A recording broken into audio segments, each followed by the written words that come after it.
ఇక సంగీత దర్శకుడు దేవశ్రీ ప్రసాద్ పుష్ప 3కి సంబంధించి ఒక కీలకమైన అప్డేట్ కూడా ఇచ్చారనమాట.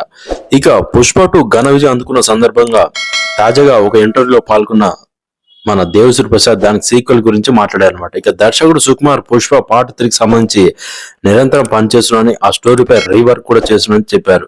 ఇక అంచనాలు ఉన్న నేపథ్యంలో పుష్ప 3 విషయంలో మీపై ఒత్తిడి ఉండనుందా అనే ప్రశ్నకు సమాధానం ఇస్తూ, వృత్తిపరంగా నేను ఎప్పుడు టెన్షన్ పడను, ఒత్తిడి ఉంటే క్రియేటివిటీ ఉండదు.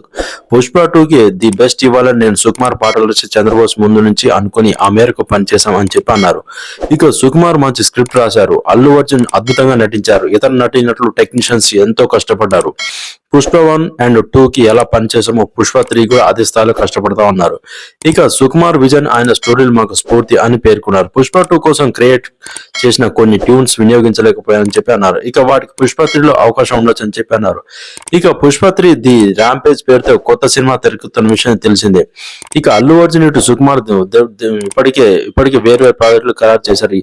ఇక ఇప్పటికే సుకుమార్ రామ్ చరణ్ తో ఓ సినిమా ప్రకటించారు. అల్లు అర్జున్ త్రివిక్రమ్ దర్శకత్వం నటించిన బండితో సినిమాలు చేసేందుకు మరికొంత దర్శకులు సంప్రదించినట్టు ఇక వర్గాలు చెబుతున్నాయి.